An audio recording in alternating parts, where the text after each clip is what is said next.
Welcome to Penrose Learning, where we make understanding easy. In this video, I will explain how to start Binance with zero investment, easy method. Open Binance on your phone, register with email, finish KYC quickly, then claim any sign-up bonuses or referral rewards available. Explore free coin faucets, small quizzes, and learning tasks to earn crypto without depositing money. Track rewards in your wallet tab and convert small amounts carefully to familiar assets before trading. Start by exploring Binance Learn to complete short lessons that pay crypto for answers and video views. Check the Earn tab for beginner offers that require minimal steps like staking a tiny amount or completing a challenge. Join community tasks or quizzes tied to new token launches to qualify for airdrops.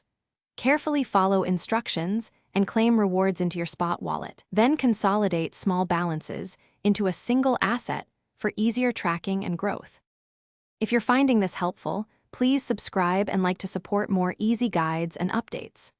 Quick recommendation: Dollar Banknote, a book that can truly change how you think about money, The Simple Path to Wealth, which pairs nicely with learning smart crypto habits.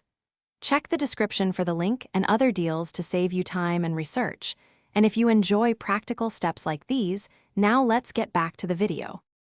Once you collect free crypto, convert tiny balances into a stable coin like UST or a major coin for simplicity. Practice basic market and limit orders with small amounts to learn fees and execution without risking funds. Consider simple staking or recurring buys with micro amounts to compound growth over time. Keep records of small gains, monitor fees, and avoid impulse moves so your zero investment strategy can scale safely and predictably. Thanks for watching. If this was helpful, leave a like and consider subscribing. See you next time.